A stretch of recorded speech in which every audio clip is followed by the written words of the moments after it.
much. Can everyone hear me all right? Yes? Awesome. A little low? Okay, I'll try and project and speak loudly and take up some space. I feel a little small compared to my slides, but hopefully they won't be too distracting. So good morning, and thank you so much for attending my talk this morning. There's been so many great talks already, especially about Gutenberg, and I just wanted to take this opportunity to thank the organizers of WordCamp Miami and the volunteers, because I organize WordCamp in Montreal, Canada, where I'm from, and I know that it's a lot of work, so I just wanted to say that before we get started. So in this session, we're going to be talking about Gutenberg. Now, I know that it's something that a lot of people have been talking about, and whether you use it or not, I think you'll get something out of this presentation. I'm not a developer by any stretch of the imagination, but I am a WordPress super user. So you're going to be hearing my perspective on Gutenberg and how I use it and how I think anyone who is using a WordPress installation can use it for their advantages as well. So about me, I'm the chief content creator at SiteGround. I actually studied as a journalist. So I do broadcast and print journalism and a digital journalism as well. So I'm coming at this really from a content creation perspective, whether you are a blogger, whether you run your personal site, whether you have a business. Can you lower the volume somehow? Get down. We cannot hear you. You can't hear me? Okay. That would be raise the volume. Raise the volume, okay. I can't control the volume. Maybe I can. Thank you for interrupting me. Maybe I can put it closer to me. Does that help? Yeah. Wear it around my neck.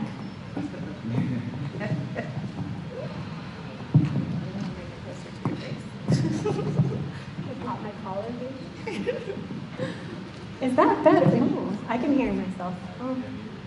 If it doesn't. Yeah, thumbs up. Yep. Medium, yeah. Okay, We have a backup mic. But yeah, so please, if my volume ends up going down, just give me a little sign, maybe raise the volume. So yeah, so this is me. I mean, luckily I have slides, so even if you can't hear me anymore, you can always take a look at those. But I'm on Twitter, I live in Montreal, I like Gutenberg. That's basically all you have to know about me for this presentation. And I'm also here thanks to SiteGround. So I started working for them a year ago, and have been just so lucky to be able to travel to all these WordCamps and share my knowledge and meet you guys all at the booth when I'm there. So I just wanted to mention that. But now that I've shared a little bit about myself, I need to get a sense of who's in the crowd today. Are you currently using Gutenberg? Raise the, yeah, show of hands. Who is totally new to WordPress? Awesome. Is this someone's first WordCamp, ever? Amazing, welcome. Welcome to WordCamp. I'm so glad that you are joining us in this WordPress adventure. So, I mean, it's tricky. With any new technology like Gutenberg, I'm never quite sure where I'm catching people, whether they've even played with it, whether they've installed it, whether they are power users, whether they hate it completely. So, good to get a sense of the room. So just for the people who are new to WordPress, I will give a little recap of what Gutenberg is. So when you install WordPress, you have an editor. And as of WordPress 5.0, which was released a couple of months ago, Gutenberg was the default editor. But prior to that, we had what we call the classic editor. And so what you see in the background there is the classic editor. And then in the front is what you see when you download WordPress right now.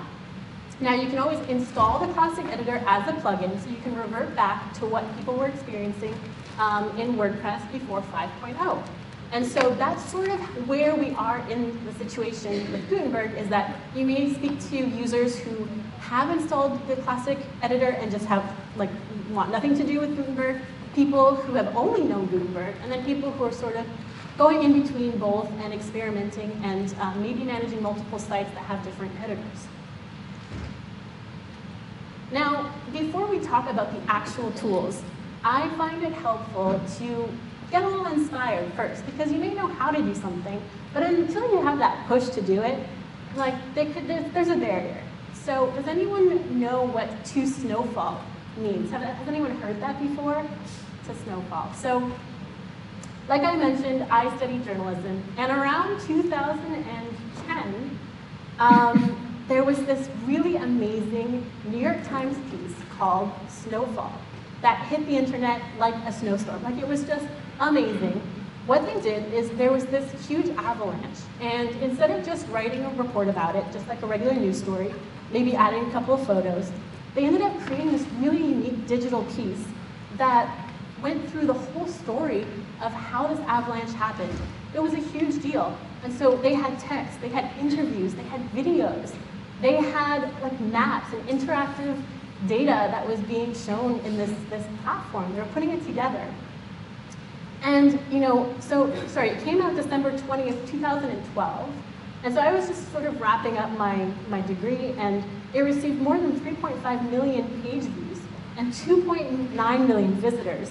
And a third of those visitors were brand new to the New York Times website. So everyone was saying, like, journalism is dead and nobody's going to read newspapers anymore, nobody's going to go on the New York Times website. And here there was like 1/3 of these millions of viewers who were there for the very first time. And so, of course, it won a Pulitzer Prize, and it won like a Peabody Award, and everyone was talking about how this was a pivotal point for digital journalism. It was a pivotal point for digital storytelling, period. And so I did a little bit of research about the technical implementations and what went into making this. And of course, you'll notice like there's some HTML5 and jQuery, jQuery Real and jQuery Address.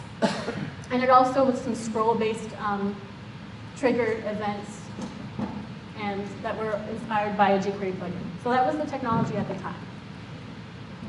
And my take on this is that with Gutenberg, anyone can snowfall. Anyone can build these amazing immersive experiences and boost their storytelling through all the tools that are native to Gutenberg and don't require like a New York Times digital newsroom team to do. So at this point, you might be thinking like, yeah, okay, that looks great, and I don't need this. This is a little bit of overkill. But I'm going to show you some tools that you can use in Gutenberg, even just in small doses, that can help you maybe just make your blog a little bit more exciting. Maybe it can help your landing pages convert better. Maybe it can help your business explain your products and keep your website visitors on your page longer. So there are lots of ways that you can get inspired by Snowfall, get inspired by the tools in Gutenberg, and just use them on your own site. So just to show you, for people who aren't familiar with Gutenberg, what it is that you can actually create just out of the box. So on the right-hand column, you have your document and your block tabs. So the document controls everything about that page or that post, and then the block is what pops up when you start adding pieces to your editor. So once you start clicking on the little plus sign, then you can start searching your blocks and you can see what's available, add them to your page, and with the right-hand column under the block tab, you can edit and customize each block. Right out of the box, Gutenberg has lots of blocks that are inherent, but just like anything in WordPress, you can build on that by installing plugins. And sorry? This page? This is just, you open up a fresh page, like a fresh page or a fresh blog post. And so that's going to be your editor when you have Gutenberg installed, or whether you have like a new, if you have a new WordPress installation. So yeah, this is just your default editor that comes with WordPress after 5.0. And you just hover over that area, and then that plus button shows up, and you can add different things. So I've listed some of the blocks that come inherently in Gutenberg, but like I was saying, when you install plugins, a lot of plugins now will offer additional blocks that will then pop up in that selection. And if you have ones that you use frequently, those frequently used ones will show up at the top, and you can search your blocks if you have a favorite one, so it becomes even easier to use the more you use it. So I sort of grouped these, based on how I build pages. I grouped the blocks based like text editing, media, quotes, which I think are a little bit different than text because you really want to make them stand out, layout options, and code options. And again, like this is a very short list. Some websites that have lots of plugins that are Gutenberg enabled will have a really, really long list. And that's where it becomes more easier for you to like sort of pick your favorites and remember those. So how do you improve your blog with Gutenberg? Now that I've shown you some blocks and all of these things. So the first tip that I have is Basic, add style to your text. I mean, this is probably the easiest one and the most rudimentary one, but can make a really big difference when you're actually looking at your page and your published page. And that's because people don't engage with walls of text. If you're just copy pasting from a Google Doc, if you're just, someone sent you some content to add to your website, just adding it onto a page isn't going to do much for your user experience. It's not really going to engage your website visitors, and it may affect your bounce rate. People may be leaving more quickly. So I suggest just using the tools in Gutenberg to really build a story. Build something that has like a hierarchy, that has different paragraph styles. I mean, don't overdo it, but you can choose a couple of heading styles and start building in your text so that it doesn't just seem like this massive, unwieldy paragraph. So you have columns, you have quotes, and columns are really cool because it used to be really difficult to do any sort of print-inspired layout on the web without getting into Flexbox and CSS and getting into the code. And for just the average blogger, it was kind of annoying to do responsive columns. You can add quotes that have style. You can do really nice lists and all of that. And so these are some of the text elements that you have in Gutenberg.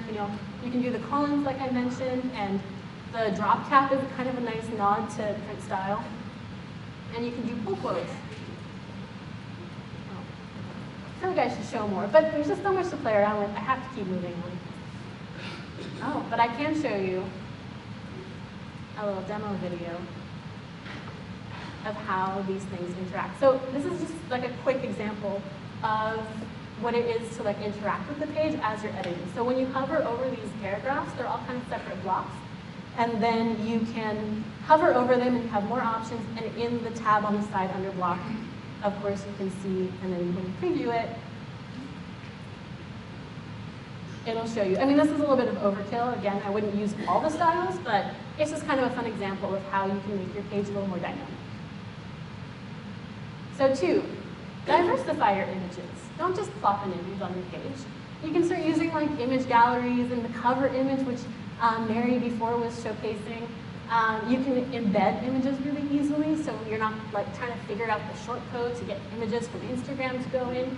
Just, you can use the Gutenberg blocks, and you can nest blocks as well, so you can do blocks within a block, and really play around with images like that. And so, of course, galleries, and if you're a photo blogger, this is awesome. But there's some other uses if you just get a little creative, where you can actually build kind of product promo pages, I like to call them, so you can actually design thumbnails, use a Gutenberg gallery block, make them hyperlinked, and then you can create these really fun widget areas using a gallery. And so that's kind of a neat use that I like to do when I'm building landing pages or I'm building special archive pages that I want to design a certain way. I find the gallery block is kind of useful for that. Number 3 is integrate other post types. This one sounds boring, but it's actually one of my favorites because if you are familiar with using short codes, then, for me, I had a note of short codes and I would just kind of copy paste them when I needed them. And short codes pull in information from other sources, from other parts of your website, and display them on your page. And having the control of being able to pull in post archives or testimonials or portfolio items, anything else that's on my website that I can add together to one beautiful page that I designed just gives me so much more control on building my page and on how my users are going to interact with my website. So some examples of that are, if you have categories and you want to invite people to browse one certain category, I mean, yes, we have the archive page where you can just link to the archive by category name or by tag, but if I want to control which posts show up, if I want to control which authors are showcased, if I want to link people to an ebook, if I want to do all of that in the same page and control how people experience my content, then the shortcode approach is the best one. And with Gutenberg, these are all built into the blocks. I can go and get the latest comments on a certain topic. I can get the latest posts. And with plugins that build on this, you can do even more things because they'll go and get, if you have teammates, then you have custom post types. If you have a company and you want to showcase the members of your team, you can then pull that content in through a block that is now installed in your WordPress. You know, just for a portfolio, for a writer, for example, instead of just showcasing all my articles, I can build a custom experience where I'm showing people just the articles I want them to read, and I can get them to look at my resume and like have a download button. I can get them to click to view more articles. I can really choose and design how people are going to interact with my content instead of letting them loose on my site and hoping they find it. Now, photos are one thing, but there's also videos and all sorts of other ways to add really engaging multimedia to your website, just like Snowfall. Audio, video, very simple one. If you have a podcast, that's like something that's really blowing up. You can add your podcast and have these custom landing pages where you have maybe blurb about that episode. Maybe you have video. You have the podcast that's embedded. You link to certain articles related to that podcast. You can go wild and start building all these things around your content so it's really shiny and not just sort of a byproduct of the theme that you have installed. And so this is an example of how it looks. You can control whether it loops, whether it's muted, playback controls. You can select like a header image. If it doesn't load, then you have like a stand-in image. You can have it autoplay. And so those are some of the things that you can do with multimedia.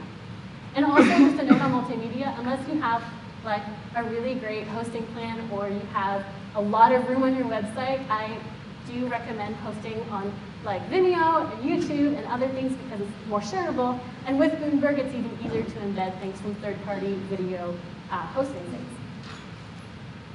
So, columns, what did I add breathing room. Okay, this one is super underrated.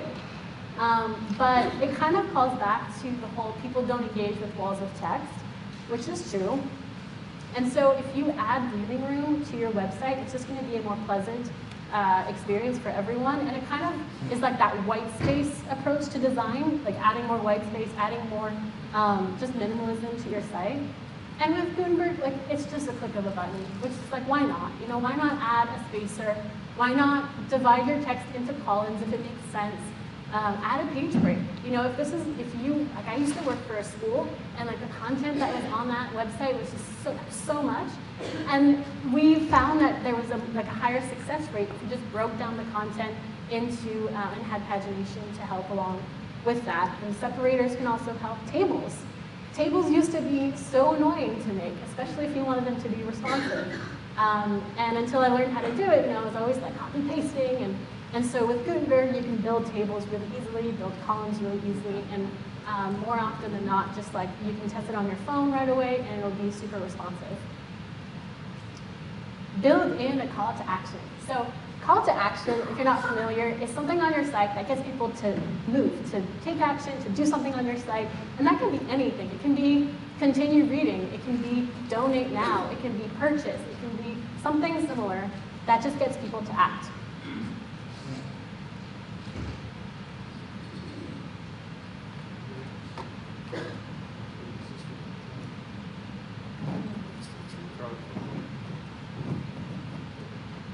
Is it on? All right. Double mic'd. I feel like Britney Spears. So actually, she always had like one like this, so not that cool. Building a call to action is something that I recommend, whether you have like a personal blog or whether you have a really, really big site. Call to actions are just ways to get your viewers or your visitors to engage with your site, and you want people to be clicking around. You want people to be doing things on your site. And so with Gutenberg, you can make it really easy, like buttons. You can use the image block to create like these dynamic call to actions that have like images behind them. You can link text. You can add your own colors.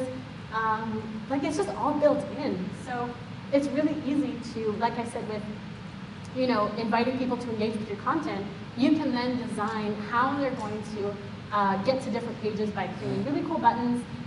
In marketing, the joke is always that orange buttons convert better, but I don't know about that. But I'm going to make it orange today. And so you can use basically like text blocks with color background. You can use this button widget and add the link. And you can even like change how the button looks without any code. You just kind of choose how you want it to look. It's really awesome. And then I have another example where I get a little bit more creative, if I remember correctly. And I use, what do I use?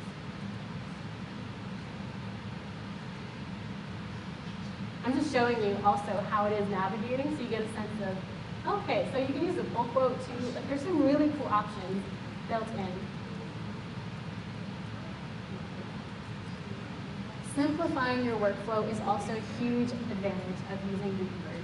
Because now that you have all these blocks, you can start building templates. You can save your favorite block. So as I was showing you with the buttons, let's say that I chose to do rounded edges with my button, and I wanted that to be the default style for all my pages, and all my team had to use these rounded orange buttons.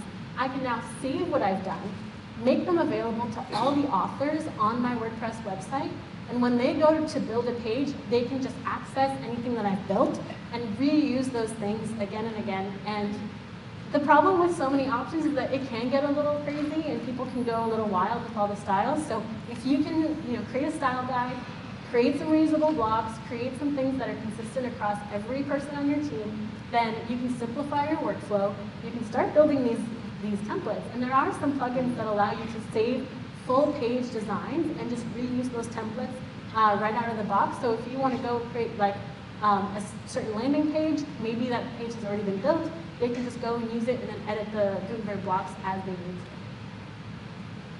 to. So, some examples of that is like you basically create the block and then you save it as a saved block. In summary, stylize your text, add images, maximize your post types, go and pull content in from other places in your site, add audio and video, add white space so that your website breathes a bit. Add a call to action and create reusable blocks so you just make your life easier and that your site just looks more consistent and you just save time, which who doesn't want to do that? I'll leave this up for maybe another second. I am going to be tweeting out my slides in a little bit, so you don't have to worry about using this forever. Now, one of the other things that I didn't realize at first, but as I've been using Gutenberg, I've really appreciated, is that it makes my pages more responsive and it makes them more accessible. And I'm not an expert in accessible design and accessibility, but I do know that in the past, you might have a content creator that wanted to do something visual and maybe they mucked around in like Photoshop or InDesign, but they didn't quite make it to native web design, and so you have a lot of these sites where PDFs are being uploaded or JPEGs with these really nice designs, but no one can read the text on those if they're using a web reader or they're using like an accessible tool to help them navigate the web. And so with Gutenberg, I really encourage people who have that that desire to create these really beautiful layouts, but maybe their instinct is to go and make it on Canva or something like that, to try and build it in Gutenberg so that the text is on the web. It's SEO friendly, it's web reader friendly, and it's responsive. Because Gutenberg's been out for a while, there are a lot of plugin designers that have been building on it and just expanding the amount of plugins and the user-friendly plugins to help people manage their Gutenberg blocks. So this is just like a very short snippet of what's available, but they are some of my favorites that I use quite frequently. Atomic Blocks is a great free one. Gutenberg Blocks and Block Options is actually a really cool one because you can, if you're creating a page with multiple blocks, you can select certain blocks that will be visible or invisible depending if a user is logged in or logged out. So for membership sites, you can have some really cool control over what blocks appear on a page depending on the user type or the user admin level, which is like a really cool way of building websites that have multiple access levels. Now, I've thrown a lot of content at you. This is kind of supposed to be a longer talk, but I tried to condense. But I am available for the rest of the day. You can reach me through my talk rocks if you want to give feedback, ask questions. I will be checking that.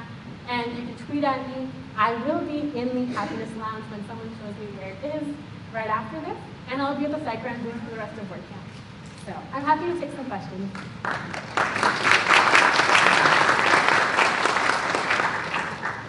I'm going to start with this lady here. Okay, so thank you very much for your speech today.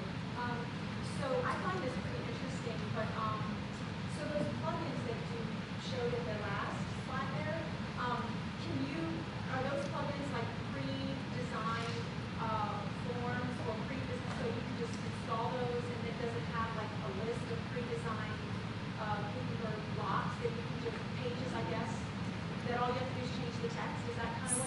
do. So some plugins will offer blocks. So you have to do the design yourself, but they will add, sorry, the question was, do some of these plugins that I've mentioned offer pre-made templates like that you can just use and edit, or do you have to build them yourself? And the answer is yes and no. So there are some plugins that will offer full templates. You can download and it'll give you a Gutenberg-ified page that is great for a contact form, or great for an About Me page, or all these templates that you can reuse that a lot of businesses or small websites will need anyway. So yes, there are some of those. Some of these also just add more blocks, so more functionality. So you can end up, creating your page and just having more options. And some of the most common plugins too that you may already have on your websites, like Yoast, SEO, or Jetpack, they have blocks already now too. So you may end up seeing some extra options that you didn't know you had because the plugins you already have installed have added Gutenberg blocks since the launch. Thank you. Yes, over here. The classic editor has the visual tab and then the tab where you can look at the code. I didn't see that in the Right. editor. Is that possible? It is possible. It's a little bit of a different experience than the classic editor, but you can still edit the code, and you can also use Gutenberg code blocks. I didn't really use them because I was more focused on content, but you can still add a block that is pure code, and you can add that to your site, and it'll show up like as if you were editing in the text editor. But you can still also view your page at a code level as well. I'm sorry, I forgot to repeat the question again, but I'm just going to go over here. Can you use builders like Elementor with Gutenberg? I know for a fact Elementor is Gutenberg friendly. I won't speak for all. Sorry, the question was, are page builders Gutenberg compatible?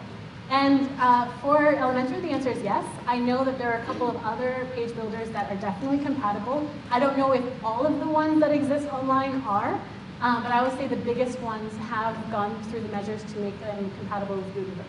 Next. Over here.